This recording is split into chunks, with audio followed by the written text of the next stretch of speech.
President. Mr. Trump has been president for a year and a half, and I'm asking you did right not. now. And I won't even engage with the level of disparagement that you're putting on the commander-in-chief, who indeed is. Meeting with him every single day. Mr. Secretary, Biden is not the president. He's the sharpest, most insightful commander-in-chief we've had in generations. And you want to compare, you want to ask that question after you and your fellow Democrats defended Joe Biden, who could barely speak and didn't know what day of the week it was? As you know, he governed through an auto pen. You got a Secretary of Defense who went AWOL for a week. I can't be gone for 10 days, for 10 minutes. I will reclaim my time. Gentlelady's time. She's reclaimed it. Representative Sara Jacobs walked into a congressional hearing, looked Secretary Pete Hegseth dead in the eyes, and asked the one question every military family in America was thinking, but nobody in that room wanted to say out loud. Do you believe the president is mentally stable enough to be commander-in-chief? What Secretary Pete Hegseth said next told us everything. Let's break it down. Thank you, Mr. Chairman. Mr. Secretary, as you know, I represent San Diego, the largest military community in the country. Right now, as we are speaking, 2,500 San Diego Marines are off the coast of Iran. Many, many other San Diegans in uniform have gotten 48-hour deployment notices. So this war in Iran is not theoretical for me or for my constituents. It's deeply personal. As you also know, on Easter Sunday, President Trump threatened to destroy Iran's bridges and power plants, writing, quote, "Open the fucking strait, you crazy bastards, or you'll be living in hell. Just watch." And 2 days later, President Trump wrote, quote, "A whole civilization will die tonight, never to be brought back again. I don't want that to happen, but it probably will." My office's phones have been ringing off the hook. I've heard from so many military families concerned about the president's mental fitness and whether he's fit to serve as our commander-in-chief, given that he's sending their loved ones into harm's way. Our troops, who have shown incredible bravery and tactical proficiency, deserve to know that their leaders are focused and stable. So, Mr. Secretary, you are with the president a lot, and it pains me to even have to ask this about our president, but my constituents' lives are at stake. Do you believe that the president is mentally stable enough to be the commander-in-chief? Did you ask the same question of Joe Biden for 4 years? Mr. Secretary, Joe Biden is not the president. Mr. Trump has been president for a year and a half, and I'm asking you did right not. now. And I won't even engage with the level of disparagement that you're putting on the commander-in-chief, who indeed is. Meeting with him every single day. Mr. Secretary, Biden is not the president. He's the sharpest, most insightful commander-in-chief we've had in generations. And you want to compare, you want to ask that question after you and your fellow Democrats defended Joe Biden, who could barely speak and didn't know what day of the week it was? He governed through an auto pen. You got a Secretary of Defense who went AWOL for a week. I can't be gone for 10 days, for 10 minutes. I will reclaim my time. Gentlelady's time. She's reclaimed it. So, as Mr. Jimenez said, we should be taking leaders at their word. So is there a reason that we should not be taking our leader at his word? Iran should not underestimate the will of President Trump and the United States military to achieve our mission. Okay, well, I want you to know this is not a partisan thing. In fact, many Democrats have had, many Republicans have had these same questions. Marjorie Taylor Greene said he's out of control and he's gone insane. Candace Owens said the 25th Amendment needs to be invoked. Megyn Kelly, Tucker Carlson, who you used to work with, Alex Jones, Stephanie Grisham, the list could go on. So how do I explain to my constituents that while they are in harm's way, their commander-in-chief is posting these unhinged posts? How did you explain to your constituents what happened on October 7th, or what happened in Afghanistan, or what happened with the debacle and the withdrawal in Afghanistan, where the troops were left? How did you explain that with Joe Biden's leadership? Mr. Secretary, how did you explain that to the Marines that didn't get medals, that we restored their medals because of that disastrous withdrawal in Afghanistan? Did you explain that to your constituents when Joe Biden was asleep at the wheel and he had an AWOL Secretary of Defense? I don't think you did. Next post. How can I explain this next post to my constituents? I'm Jewish, so this doesn't really bother me, but my understanding is that this is quite offensive to many Christians. So how do you explain this post? I'm not here to explain posts. We have an incredible commander-in-chief who Mr. puts our Secretary, troops first. I'm here for a budget hearing about our troops. It's a historic budget that's giving us a chance to defeat Mr. Secretary, our adversaries, and President Trump is doing that in world-class fashion. This is about our Gentlelady has troops. reclaimed her time, Mr. Secretary. This is about our troops. This is about who is commanding our troops and if our troops can trust that they are being sent into harm's way under good strategy. the mental stability of our commander-in-chief is deeply important to our troops. It's deeply important to this country. It wasn't our important to you troops' during Joe lives at Biden. stake. I'll remind you that when there were concerns, Democrats came together, and he was not our nominee for president. So I encourage you to have the same courage that Democrats had. Mr. Secretary, you keep saying that he is the best commander-in-chief we've ever had, the best negotiator. Talk to the troops. 13 American troops have died. More than 380 have been wounded. The Strait of Hormuz, which was wide open, is now closed. Less than 90% of traffic through the strait is still not going despite the ceasefire. The Iranian regime is still in power. It still has nuclear material. The war is costing Americans billions of dollars. And Mr. Secretary, if you think that this is what winning looks like, then maybe we should be questioning your mental stability. Maybe you are the one responsible for this failure, and the president should think about replacing you.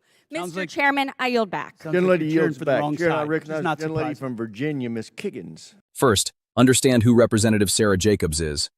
She is not a random backbench politician. She represents San Diego, California, the largest military community in the entire United States. More active duty personnel, more military families, more people with real skin in the game than anywhere else in America.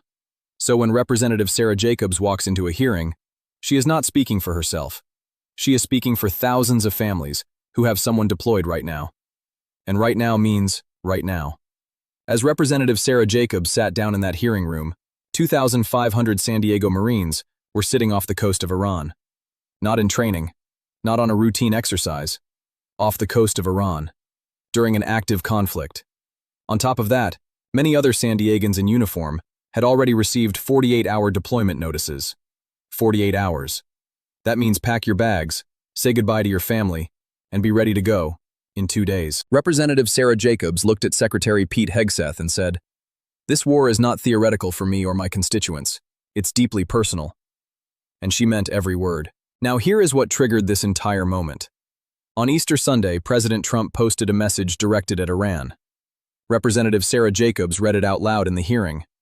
The post said, "Open the strait, you crazy bastards, or you'll be living in hell. Just watch." That is a presidential statement. On Easter Sunday. Then 2 days later, another post from President Trump. "A whole civilization will die tonight, never to be brought back again. I don't want that to happen, but it probably will." Representative Sara Jacobs wasn't debating whether the policy was right or wrong. She was asking something more basic. She was asking, is the person writing these posts thinking clearly? Because her office phones were ringing off the hook. Military families were not calling to complain about politics. They were calling because they were scared. Scared for their sons and daughters. Scared about who was giving the orders. Scared about what those orders were based on. So Representative Sara Jacobs asked the question directly. "Mr. Secretary, you are with the president a lot. It pains me to even have to ask this about our president, but my constituents' lives are at stake. Do you believe that the president is mentally stable enough to be the commander-in-chief?" The room went quiet, and then Secretary Pete Hegseth responded. Not with a yes, not with a no, not with any kind of direct answer. He said, "Did you ask the same question of Joe Biden for 4 years?" Let's pause right here, because that response is important to understand. Secretary Pete Hegseth did not defend President Trump's mental stability. He redirected to Joe Biden. That is a deflection, a classic one. And Representative Sara Jacobs called it out immediately. She said, "Mr. Secretary, Joe Biden is not the president." Simple, clean, factual. She wasn't there to argue about the last administration. She was there about the current one, about Marines deployed right now, about posts being written right now, about families calling her office right now. But Secretary Pete Hegseth kept going. He said President Trump is the most insightful commander-in-chief we've had in generations. He brought up Biden barely speaking. He brought up the auto pen. He brought up a previous Secretary of Defense going AWOL for a week.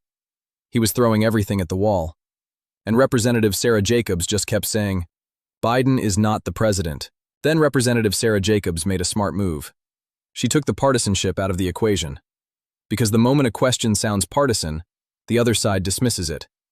They say, "Oh, this is just Democrats playing politics." And the conversation ends. Representative Sara Jacobs did not let that happen. She listed names.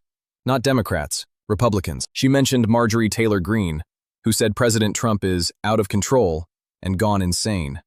She mentioned Candace Owens, who said the 25th Amendment needs to be invoked. She mentioned Megyn Kelly.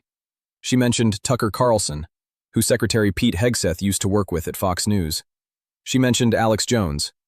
She mentioned Stephanie Grisham, who worked inside the Trump White House. These are not liberal critics. These are people from President Trump's own world. People who know him personally. People who have supported him publicly. And even they were raising the same questions that the military families in San Diego were asking Representative Sara Jacobs. She looked at Secretary Pete Hegseth and said, "This is not a partisan thing." And she proved it. But Secretary Pete Hegseth still wouldn't answer. Every time Representative Sara Jacobs pressed, Secretary Pete Hegseth went back to Biden. Every time she brought up a specific post, Secretary Pete Hegseth talked about the military budget. He said this was a historic budget, that it was giving America a chance to defend against adversaries, that President Trump was doing it in world-class fashion. Representative Sara Jacobs stopped him. She said, "Mr. Secretary, this is about who is commanding our troops, and if our troops can trust that they are being sent into harm's way under good strategy. The mental stability of our commander-in-chief is deeply important to our troops. It is deeply important to this country." Then Representative Sara Jacobs tried something else. She pulled up another post from President Trump. She noted she is Jewish, so the post did not personally offend her. But she said it was widely considered deeply offensive to many Christians. She asked Secretary Pete Hegseth to explain it. His answer was 4 words. "I'm not here to explain posts." Now look, in a narrow technical sense, Secretary Pete Hegseth is right. He is the Secretary of Defense, not the President's Communications Director. But think about what that answer actually means. If Secretary Pete Hegseth cannot explain the Commander-in-Chief's public statements, then who can? And if nobody in the administration can explain what the President means when he posts, "A whole civilization will die tonight," then what are military families supposed to think? What are the troops themselves supposed to think? Then Secretary Pete Hegseth said something interesting. He told Representative Sara Jacobs that when Democrats had concerns about Joe Biden, they came together, and he was not their nominee for president. And Representative Sara Jacobs agreed. She said, "I'll remind you that when there were concerns, Democrats came together, and he was not our nominee for president. I encourage you to have the same courage that Democrats had." That landed hard. Because she wasn't bragging about it. She was pointing to it as a standard of party accountability. The idea that when your own leader is raising serious questions, you don't look the other way. You deal with it. Then Representative Sara Jacobs laid out the scoreboard. And this is where the hearing shifted completely. She stopped asking questions and started giving numbers. 13 American troops dead. More than 380 wounded. The Strait of Hormuz, which was wide open before this conflict, is now closed. Less than 90% of normal shipping traffic is still not moving, even after the ceasefire. The Iranian regime is still in power. It still has nuclear material. The war is costing Americans billions of dollars. Representative Sara Jacobs looked directly at Secretary Pete Hegseth and said, "If you think this is what winning looks like, then maybe we should be questioning your mental stability. Maybe you are the one responsible for this failure, and the president should think about replacing you." Now some people will say that last line went too far, and maybe it did. But Representative Sara Jacobs was making a point. If the standard for asking about mental stability is poor results, then that standard should apply to everyone in the chain of command. Not just the president, not just the troops, everyone, including Secretary Pete Hegseth. So what does this moment actually mean? Congressional hearings mostly don't change anything. Politicians talk, secretaries deflect, everyone goes home. But sometimes, a question cuts through. Sometimes a moment captures something real. Representative Sara Jacobs asked the question that military families were already asking at home. She asked it on the record. She asked it in front of Secretary Pete Hegseth. She asked it in front of cameras. And Secretary Pete Hegseth never answered it. Not once. Not with a yes. Not with a no. Not with anything close to a direct response. And that non-answer is the thing that 2,500 San Diego Marines floating off the coast of Iran deserve to know about. Because they are not a talking point. They are not a deflection. They are real people, following real orders, from a chain of command that just spent 10 minutes refusing to answer a basic question. Representative Sara Jacobs asked it for them. The least Secretary Pete Hegseth could have done was answer it. He didn't. And that says everything. Share this with someone who has a family member serving, because this conversation is not going away, and they deserve to know somebody in that room was asking for them.